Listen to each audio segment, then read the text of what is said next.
Ya tiene una característica forma de malla y presenta diferentes proteínas, entre proteínas estructurales y proteínas no estructurales como tal. ¿Ya? Entonces, ¿qué vemos en el virus de la rabia? Vemos que presenta estas proteínas de acá, que se denominan proteína G. Es esta proteína G la que hace interacción con lo que es el receptor celular. ¿Ya? ¿Quién es el receptor celular? Es la molécula autocelular, que tiene la molécula de acetilcolina. Ese es el receptor celular. ¿Ya? Entonces, no solo sintetiza la proteína G, sintetiza la proteína M,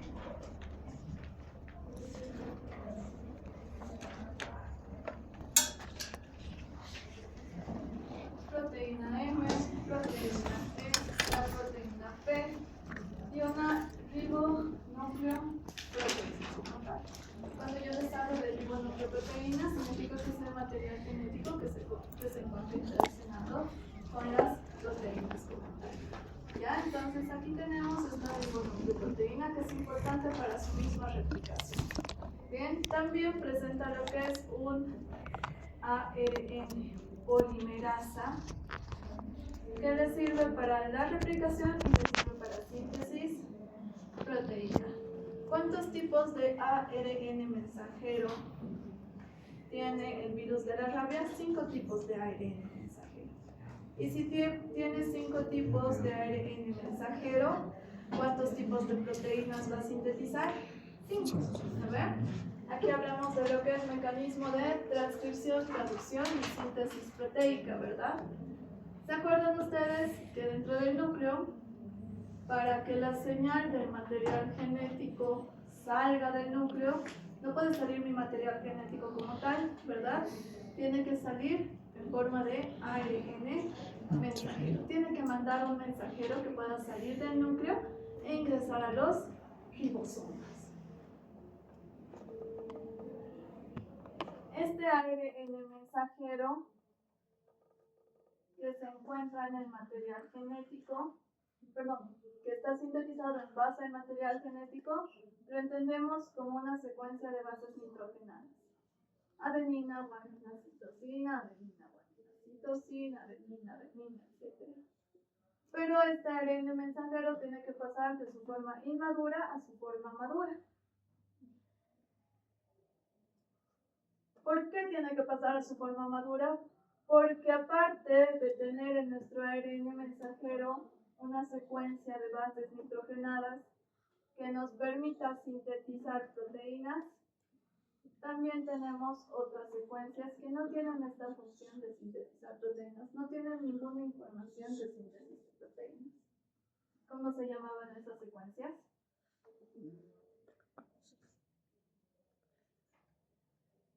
¿Cómo? Sus clases de genética. Porque el ARN mensajero tiene que mandar.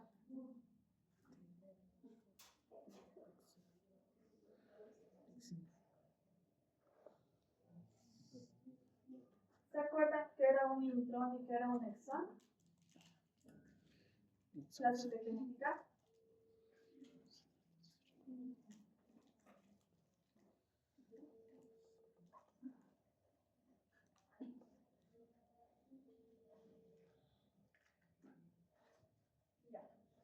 Las secuencias químicas o la secuencia de bases nitrogenadas que tiene el RNA mensajero que no tengan función de síntesis proteica se llama intrón. Y aquella secuencia de bases nitrogenadas que sí tiene función de secuencia de síntesis proteica se le denomina exón. Entonces, para que el ARN mensajero ingrese a lo que es el ribosoma, necesita deshacerse de estas secuencias que no le sirven.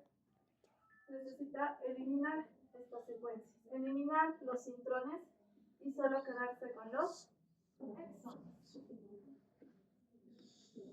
El proceso de eliminación es complicado y se denomina empalme. ¿Ya? Empalme, por un proceso de empalme. Básicamente, ¿qué es ese proceso de empalme? Muy básicamente, Haces dar una vuelta, un giro al material genético y rompes el material genético a ese nivel. Por ende, los exones que están en los extremos se van juntando por afinidad química. Ya se van juntando y se elimina lo que es el intrón por un método químico. Aparte de eso, ¿por qué nuestro ARN tiene que madurar? Porque al ser una secuencia de bases nitrogenadas,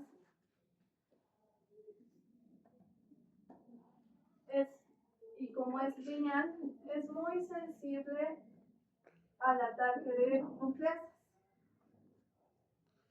En específico, las exonucleasas.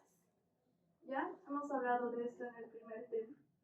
Las nucleasas son aquellas enzimas que destruyen enlaces entre fosfatos. ¿Lo ven? Hidrolizan estos enlaces entre fosfatos. Entonces, este material genético, al ser lineal, es muy sensible a estas nucleasas. Entonces, tenemos que proteger este material genético. ¿Cómo se protege? A nivel de un extremo se le añade un azúcar. Y a este extremo se le llama zona K o zona caperuza. ¿Ya? Entonces, ya he protegido este extremo. Y a nivel del otro extremo, le colocamos una cadena de adeninas. Esta cadena de adeninas puede ser hasta 300 adeninas. Entonces, ya hemos protegido los extremos de lo que son las nucleasas. Una vez que elimino intrones, una vez que protejo extremos, ya tengo lo que es el ARN maduro que puede salir hacia el ribosoma. ¿Ya? Y en el ribosoma, ¿qué ocurre? Que se sintetizan proteínas.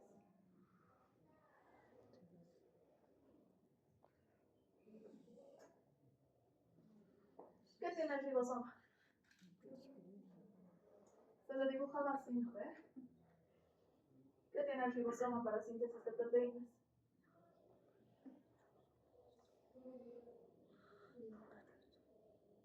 Ahí ingresa lo que es el ARN mensajero. Y el ribosoma, ¿quién tiene? Al ARN de transferencia, exacto. El ARN de transferencia lo dibujan así, ¿verdad? Donde a este nivel tenemos la estructura química que hace interacción con el ARN de transferencia, con el ARN mensajero, y a nivel del otro extremo tenemos que está unido a un aminoácido. Entonces así ocurre ya la traducción. ¿Ve? Estamos traduciendo la información del ARN mensajero a su equivalente aminoácido. Y estoy segura que se acuerdan que esto se llamaba unión codón. ¿Con quién? Con el anticodón. ¿Qué era un codón? Era una secuencia de bases nitrogenadas. ¿Cuántas bases nitrogenadas? Cada cuántas.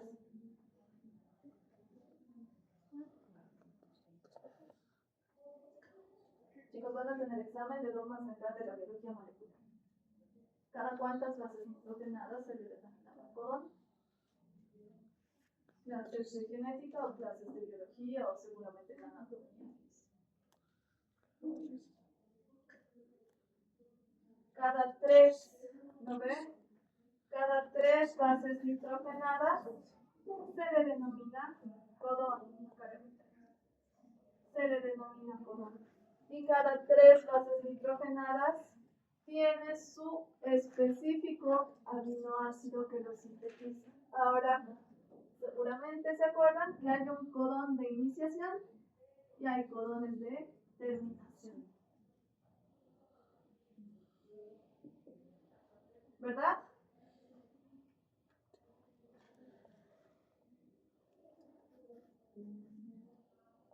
Ya. Entonces, ¿qué hacía? Venía el ARN de transferencia, se iba a la zona de entrada, se iba a la zona de síntesis y a la zona de salida o exit. Venía el ARN de transferencia, se unía codón, anticodón con el ARN mensajero, añadía un aminoácido y después salía el ARN de transferencia, pero ya sin este aminoácido. Después venía otro ARN de transferencia, se unía al ARN mensajero, añadía otro aminoácido. Zona de síntesis. ¿Cuál es el enlace que me permite unir aminoácidos para sintetizar proteínas? ¿Cómo se llama el enlace?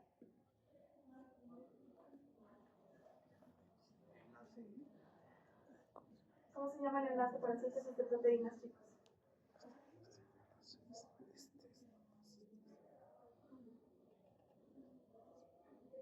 ¿Qué es una proteína? Es una secuencia de aminoácidos. ¿Cómo se unen esos aminoácidos?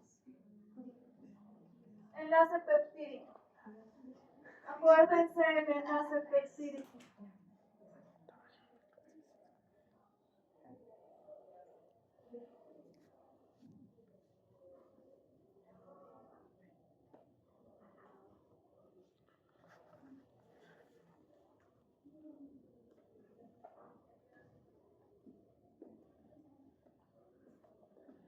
¿Este es un aminoácido? Sí, ¿no ve? Acuérdense, carbono quiral, grupo amino, grupo ácido carboxílico. ¿Este es otro aminoácido? Sí, carbono quiral, grupo amino, grupo ácido carboxílico. Por eso, amino, ácido. Como ocurría el enlace peptídico, ataque nucleofílico, ¿no ve? Este atacaba el carbocatión, movimiento electrónico, oxígeno cargado parcialmente negativo. Y no les voy a escribir el mecanismo de reacción, pero el enlace peptídico se ve así.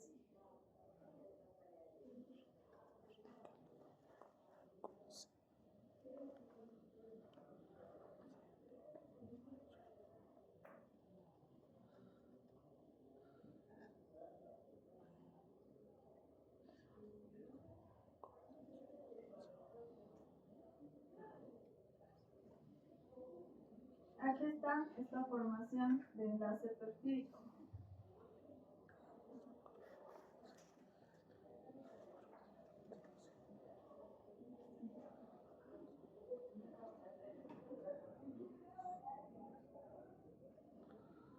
Este es el enlace.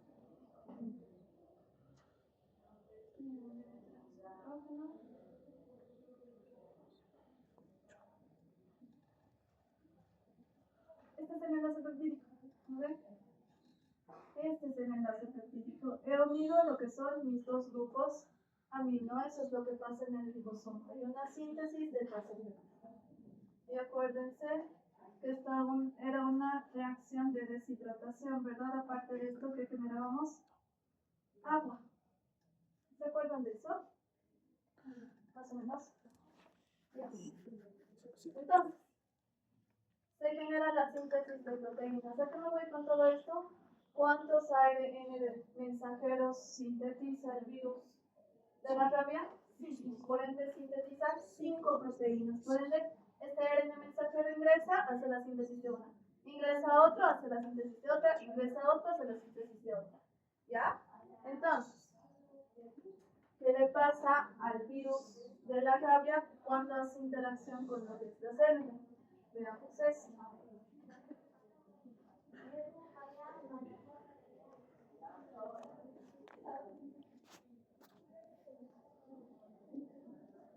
Primera interacción va a ser entre la proteína G del virus de la rabia con el receptor celular. ¿Quién es el receptor celular? La acetilcolina, el tipo nicotínico, ¿verdad?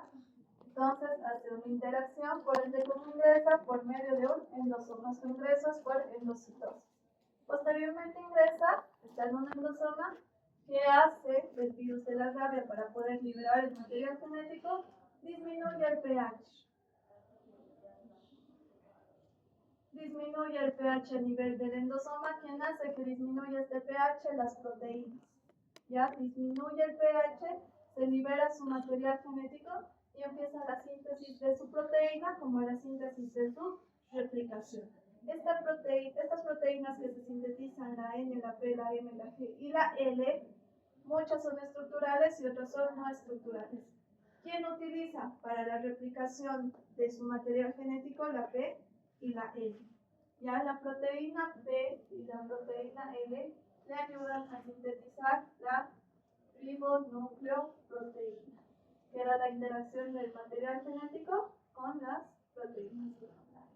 Ya, posteriormente sintetiza esas proteínas se van a nivel de membrana celular.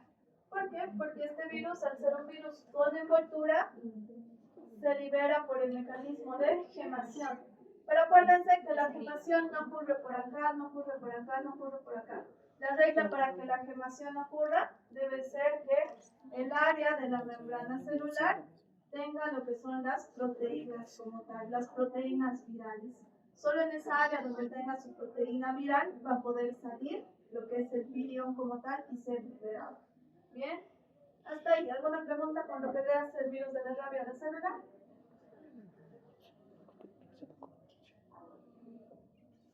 ¿No?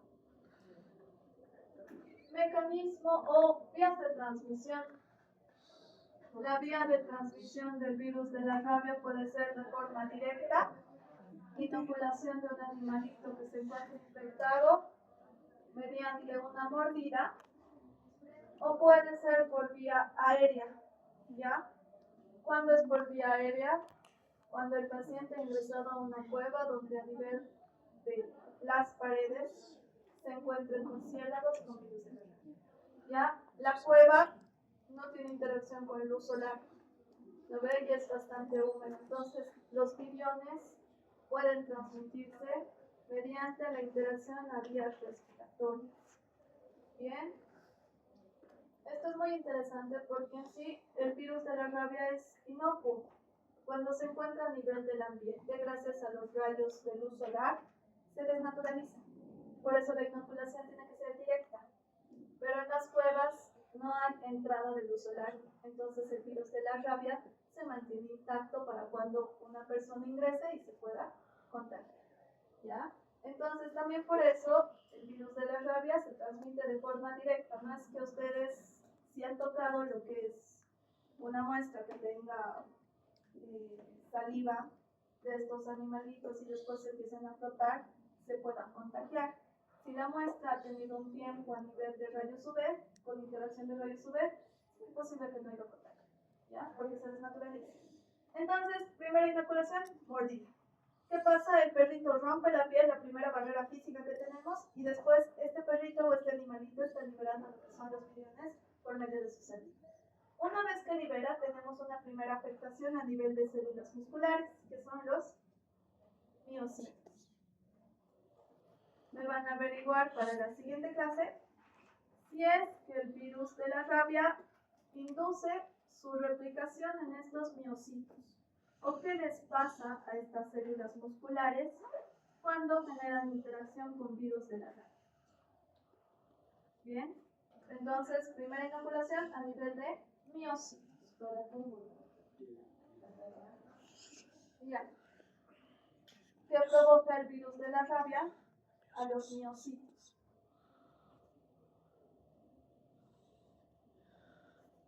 ¿Qué provoca el virus de la rabia? A los miocitos. Células musculares. ¿Ya? Entonces, primera inoculación a las células musculares. Y ustedes saben que a nivel de todo el organismo tenemos nervios, ¿verdad? Entonces, a nivel de todo el organismo tenemos unos nervios que se llaman uniones neuromusculares. ¿Lo ven? Las uniones neuromusculares. Cuando este virus de la rabia es inoculado, puede llegar a estas células neuromusculares. Y estas células neuromusculares tienen una forma, ¿no ven? Tenían una zona terminal y un cuerpo denominado soma. ¿Se acuerdan de la estructura? ¿Ven? Una zona terminal y un cuerpo denominado soma. Entonces, el virus de la rabia hace interacción con estas células neuromusculares y hace un viaje del músculo hacia el sistema nervioso central. Aquí tenemos a las células, la zona terminal, y aquí está el cuerpo o soma. ¿Por qué hace un viaje hasta el cuerpo? Porque acá está el núcleo. No le interesa el núcleo. Ese transporte de la zona terminal al cuerpo se llama transporte retrógrado. retrógrado. Así es como el virus de la rabia llega a lo que es sistema nervioso central. Ahora, este virus de la rabia tiene dos fases. Una fase que es la prodrómica y otra fase que es la neurológica. La fase prodrómica hace referencia a las manifestaciones clínicas que no son específicas del virus de la rabia, sino que más bien son manifestaciones clínicas de una infección viral. No son específicas, todavía integrada, aumento de temperatura, cefalea, vómitos, pero no son específicas del virus de la rabia. Llega una fase neurológica donde ahí sí podemos ver manifestaciones específicas del virus de la rabia. ¿Ya? ¿Qué tipo de complicaciones se pueden generar en la fase neurológica? Una encefalitis progresiva. Esta encefalitis progresiva. También hay una manifestación clínica como la hidrofobia. El paciente, si tú le muestras un vaso de agua, le teme al agua. No le gusta ver el agua. ¿Por qué? Porque cuando se hace la primera inoculación, el virus de la rabia puede llegar a afectar retina, puede llegar a afectar riñones, puede llegar a afectar incluso el páncreas y también afecta a nivel de glándulas salivales. Hay una inflamación que cuando el paciente tiene sed, quiere tomar agua, le provoca un dolor inmenso por la inflamación. Entonces no puede deglutir agua, por eso le temen al agua, por eso hay hidrofobia. Aparte, el paciente empieza a lagrimear, parece adicto. Ya empieza a lagrimear porque si estamos afectando a nivel del sistema nervioso central, ¿a quién también afectamos? A nivel del sistema simpático. ¿No ve? A nivel del sistema simpático. Por eso el paciente empieza a lagrimear. Y ahí ya podemos ver cambios de conducta, etc. ¿Ya? Ocurre lo que es eso. Ahora, otra cosa. ¿Qué es lo importante o lo peligroso de este virus de la rabia? Es el periodo de incubación. El periodo de incubación puede durar meses o semanas o puede durar hasta años. Ha habido un caso donde ha durado 19 años. El paciente ha sido mordido, no se ha vacunado, después de 19 años ha entrado a etapa neurológica, encefalitis progresiva. Y cuando ingresan a esta etapa neurológica, donde aparece hidrofobia, donde aparece encefalitis progresiva, donde hay afectación a nivel del sistema simpático, ya es netamente muerte, ¿ya? Muerte como tal, ¿ya? Entonces, si digamos ustedes son mordidos por un animalito, pueden presentar síntomas después de este tiempo, si el animalito tenía o no virus de la rabia. Bien, ¿de qué también depende el tiempo de incubación? De lo que es la zona donde se haya hecho la inoculación. Ha habido casos donde a mayor distancia tenga el sistema nervioso central de la herida provocada, mayor es el tiempo de incubación. Por eso se disminuye el tiempo de incubación en esos casos donde el perrito les haya mordido la cara o el brazo, y se aumenta el tiempo de incubación en los casos donde el perrito les haya mordido la pierna. ¿Por qué? Porque tiene que ocurrir este transporte retrógrado. Es un viaje físico. ¿Lo ven? Ahora, ¿por qué puede haber un periodo de incubación de hasta 19 años? Se puede decir que el virus entra en una etapa de latencia. ¿Por qué? Al estar el virus en estas células neuromusculares, pueden ingresar a la célula y estar dentro, pero no inducen su replicación. Simplemente están dentro de las células. Ustedes toman muestras y no hay aparición del virus. Parece que el paciente no tiene el virus, pero no pueden detectar a los virus porque se encuentran dentro de la célula. ¿Ya? Y al estar dentro de la célula, les ayuda bastante a los virus y es un proceso muy aprovechado igual por bacterias, porque ustedes creen que los anticuerpos puedan atacar a estas células. No, son nervios. Qué dolor que un anticuerpo ataque a tu nervio o a tu neurona neuromuscular, ¿ves? Entonces no son atacados. Por eso ingresan en una etapa de latencia, por eso se mantienen acá. Porque si se mantienen acá, mi sistema inmune los puede atacar, ¿ya? Porque generaría un dolor inmenso en el paciente, ¿ya? Bien. Ahora, métodos de diagnóstico. ¿Cómo se diagnostica este virus de la rabia? Puede ser mediante marcadores antigénicos, puede ser mediante pruebas moleculares, puede haber cambios a nivel citológicos. Este virus de la rabia no provoca destrucción a nivel celular, ¿ya? ¿Por qué? Porque es un virus con envoltura. ¿Cuál es su forma de salida? Quemación, no produce destrucción celular.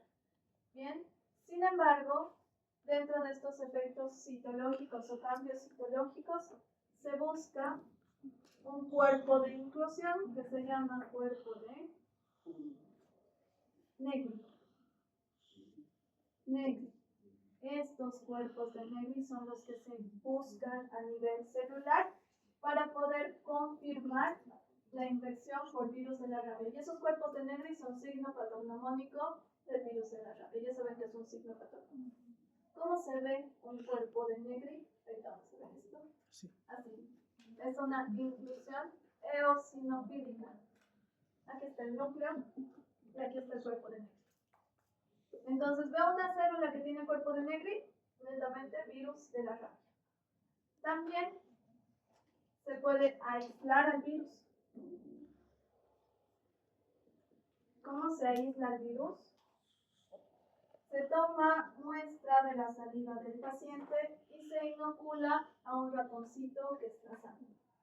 Lo bueno de los ratoncitos es que su periodo de incubación puede ser en una semana o menos. Entonces presenta manifestaciones clínicas rápidas y llega a la etapa neurológica de forma rápida. Después se toma muestra a nivel del sistema nervioso central del ratoncito y se buscan estos cuerpos en él. Si se ha encontrado cuerpos en él a nivel del ratoncito, el paciente tiene virus. Ya le inoculas tu virus a un ratoncito. Sin embargo, este método es más de investigación. ¿Ya? Para la siguiente semana me van a averiguar cómo podemos evitar este virus de la rabia. Hay vacunas, 5 tipos de vacunas que están en los libros que les he pasado. Me averiguan la vacuna y la dosis. Y es la vacuna y la dosis. Y especifican qué vacuna se utiliza para animalitos y qué vacuna se utiliza para humanos. ¿Hasta ahí alguna pregunta con virus de la rabia?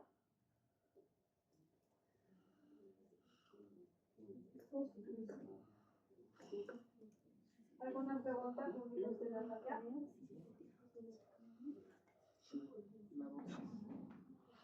¿Qué vacuna se da para animales y qué vacuna se usa?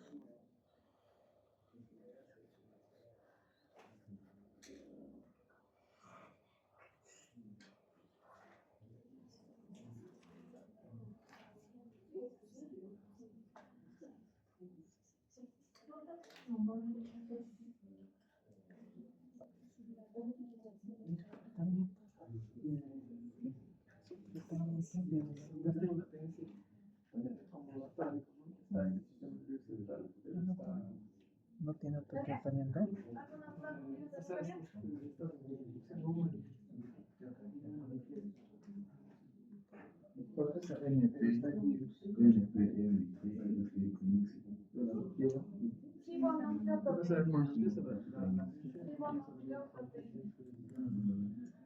¿Alguna otra duda?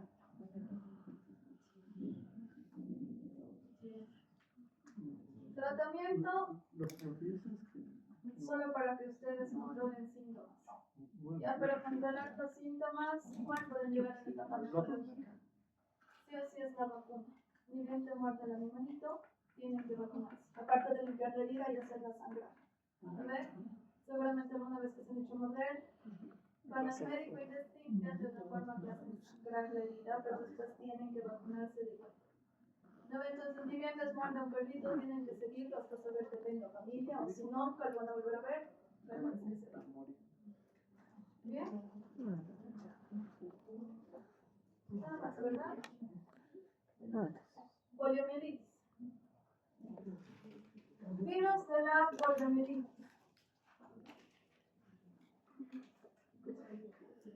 El virus de la poliomielitis es el primer enterovirus que vamos a ver.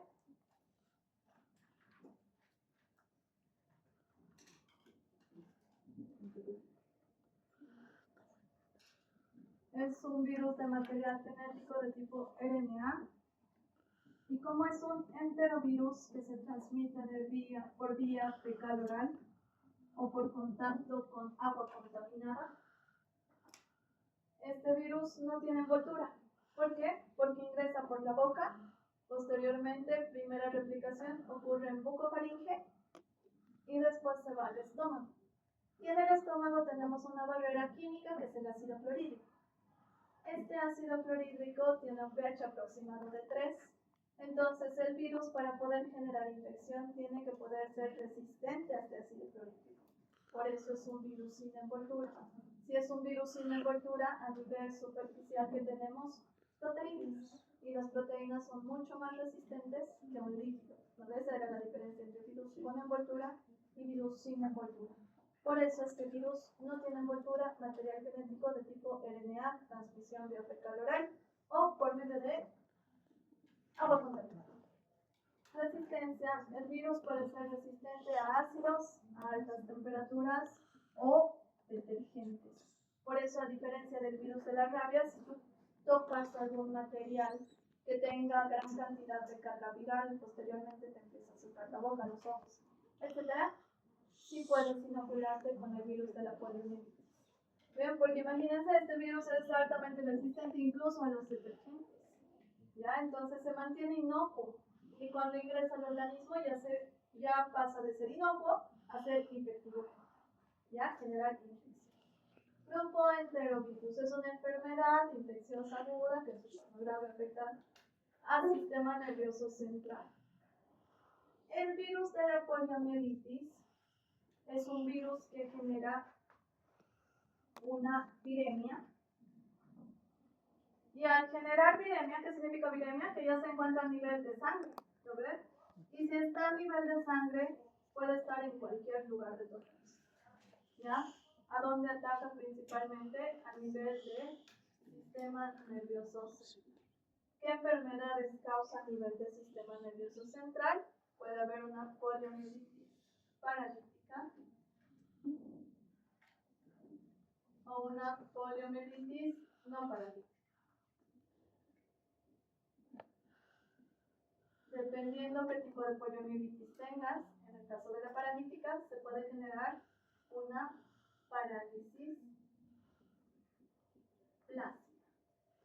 ¿Ya? Plácida. Parecido a cómo actuaban los Clostridium. ¿Se acuerdan que los Clostridium también generaban parálisis plácida? Pero esta parálisis plácida, ¿por qué ocurre? Porque hay daño otra vez a nivel de células neuromusculares. Este virus sí produce daño a nivel celular. Puede degenerar o desnaturalizar a estas células. ¿Ya? Uno es eso. Puede generar esa parálisis plácida por desnaturalización de estas células. O puede generar parálisis plácida parecido al mecanismo de infección de los Clostridium, que no eliminaban células, sino que más bien eliminaban a un transmisor químico, que eran las proteínas. ¿Qué proteínas eran? Las importantes para el movimiento muscular. Las SNARI. Las proteínas SNARI.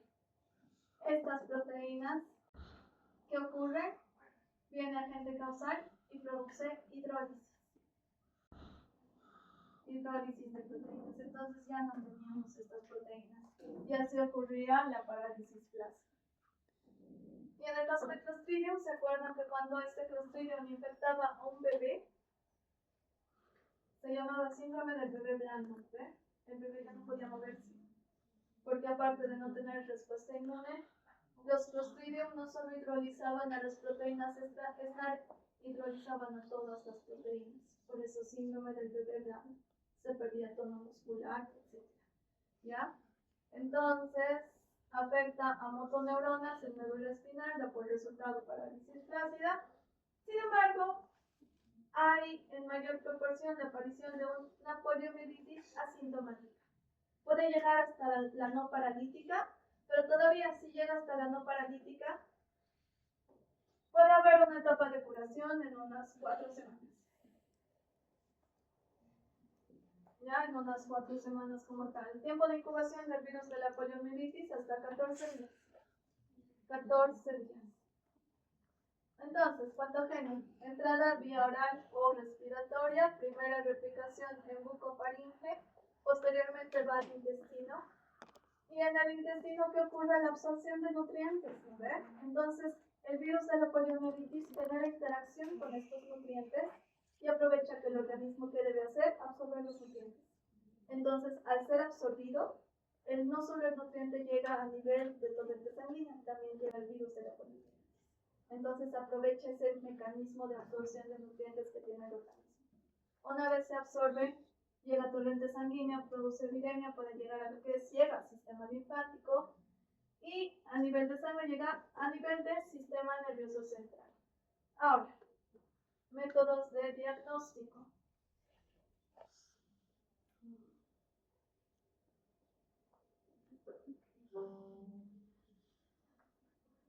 ¿Qué muestras ustedes pueden solicitar o pueden solicitar para hacer el diagnóstico del virus de la rabia? El virus de la rabia ni bien es inoculado a nivel del paciente, ya es eliminado en heces. Pero ni bien el paciente ya ingresa a una etapa de curación, también es eliminado en heces. Entonces, esta muestra sí va a tener presencia de antígeno, pero no les va a servir. ¿Por qué? Porque no le van a poder decir al paciente si está cursando, si ya ha cursado o si se está curando, porque tenemos presencia de antígeno en ambos estadios. ¿Ya? ¿Qué muestra se puede solicitar? Un hisopado. ¿Por qué? Este hisopado, a nivel de bucofaringe, la cantidad de virus que se genera en la bucofaringe disminuye si el paciente ya se encuentra en una etapa de curación. Aumenta cuando el paciente recién se ha inoculado del virus. ¿Ya? Entonces aquí vamos a hablar mucho de título de antígenos o título antigénico. Ya también se puede pedir lo que es una muestra sanguínea. Bien, y también se puede hacer lo que es la prueba molecular. Mecanismo de infección. El virus de la poliomielitis ingresa al cuerpo a través del tracto gastrointestinal, se propaga a través de las heces de una persona infectada, puede transmitirse por contacto directo, agua contaminada o alimentos contaminados.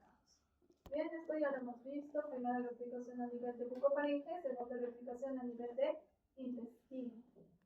Bien, tropismo. El virus de la polio tiene un tropismo particular por las neuronas motoras en la médula espinal y el cerebro. Ahora, ¿cuál es el receptor celular? Me van a averiguar cuál es el receptor principal celular. ¿Por qué? Porque antes se decía que este virus de la poliomielitis, su receptor celular específico solo del virus eran las moléculas de tipo PICAM 1. Pero se ha visto que estas PICAM 1 tienen mayor afinidad con otro tipo de virus, el rinovirus. Entonces, averígüenme receptores celulares del virus de la poliomielitis. Receptores celulares del virus de la poliomielitis. Receptores celulares del virus de la poliomielitis.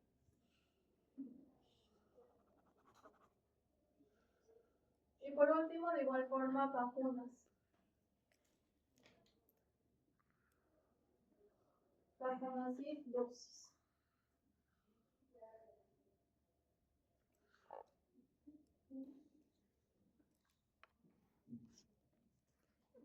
Síntomas del virus de la poliomielitis. Ya tenemos fiebre, dolor de garganta, malestar general. Aquí ya hablamos en una fase prodrómica, ¿verdad? Manifestaciones clínicas que no son propias específicas de la infección por virus de la poliomielitis. Sin embargo, ¿qué manifestaciones clínicas podemos encontrar en las complicaciones? Hablamos de un estadio febril cuando se tiene alta temperatura y demás. Etapa prodrómica. ¿Ya? Cuando decimos que es una poliomielitis no paralítica, el paciente les va a decir, me duele la nuca, no puedo mover mi cuello. Les va a decir que siente entumecido el tórax. Entonces ahí podemos ver que aunque el paciente se pueda mover, siente entumecimiento en algunas partes, como decir la nuca o el tórax para moverse. Por eso es no paralítica. Cuando el paciente se encuentra en una etapa paralítica, ahí ya podemos ver que el paciente ya tiene una infección que ha llegado a nivel del sistema nervioso central. Bien, y ahí ya podemos ver la aparición de parálisis flácida. Como este virus ataca más que todo a los niños, podemos ver que va a haber pérdida de tono muscular y ya no van a poder moverse, van a generar movimientos bruscos, ya no van a poder caminar. Entonces, ya ha habido lo que es una afectación completa a nivel del sistema nervioso central. Y una va a ser llamada lo que es una enfermedad mayor y la otra va a ser llamada lo que es una enfermedad menor como tal. Hasta ahí, ¿alguna duda con virus de la poliomielitis?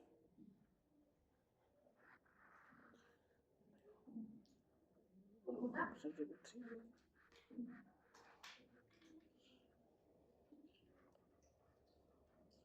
Síndrome postpolio, ¿ya?